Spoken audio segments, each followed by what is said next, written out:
تو ایک جیسے تھے، ان کا معاملہ ایک تھا، مگر تم جو ایک معاملہ رکھنے والے دو انسانوں میں تم گویا ڈیوائڈ کر رہے ہو، اس کو آپ کہتے ہیں فرق۔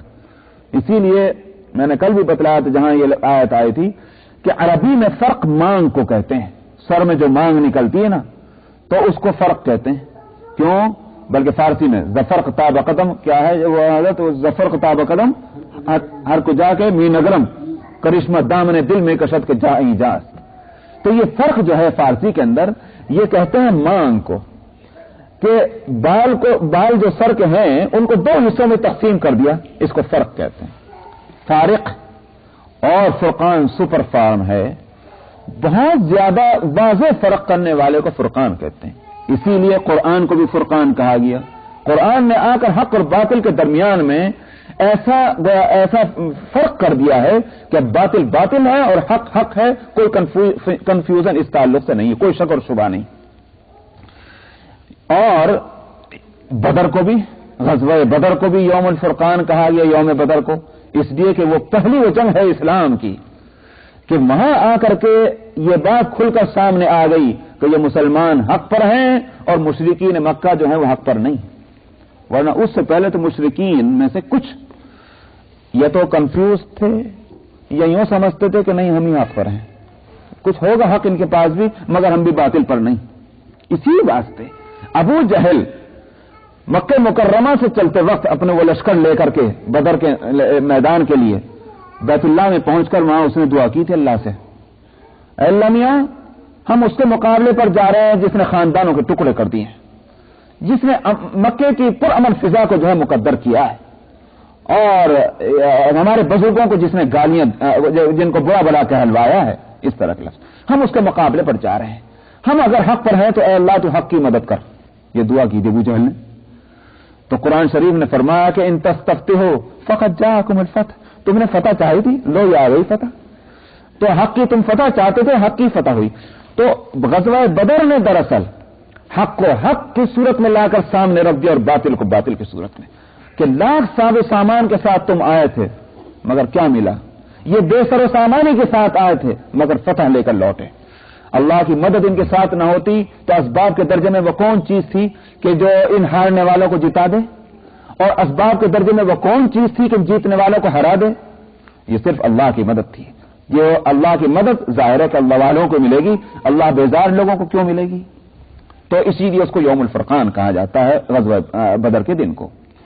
تو میں نے کہا کہ یہ جو فرقان ہے یہ قرآن شریف میں جو وہاں آیا یجعل لکم فرقانا، کہ اللہ سے ڈرو گے اور تقوی اختیار کرو گے تو اللہ تعالیٰ تمہارے لیے فرقان تجویز کر دیں گے، یعنی ایسی صلاحیت تم کو عطا فرمائیں گے کہ جس کے بعد کبھی بھی تم کو دھوکہ نہیں ہوگا، کبھی تم ٹھوکر نہ کھاؤ گے، بلکہ یہ کہ تمہاری عقل اور تمہاری سمجھ یہی تجویز کرے گی کہ یہ راستہ غلط ہے، اگر تم نے کسی کتاب کے اندر وہ مسئلہ نہیں پڑھا، اگرچہ کسی سے تم نے مسئلہ نہیں پوچھا، مگر تمہاری عقل یہ فیصلہ کر رہی ہوگی کہ یہ غلط ہے۔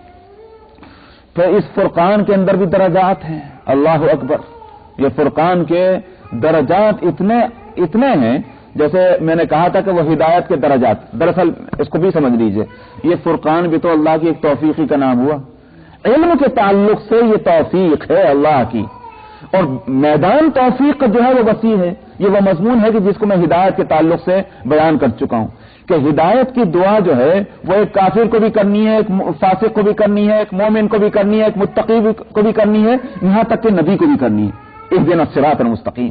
وہاں میں بتلا چکا ہوں کہ ہدایت کا میدان اتنا وسیع ہے کہ کوئی شخص یہاں تک کہ نبی اور سید الانبیاء بھی یہ نہیں کہہ سکتے کہ مجھے اب ہدایت کی ضرورت نہیں ہے، میں نے ہدایت کا میدان جو ہے وہ پورا عبور کر لیا ہے، یہ ہے اصل۔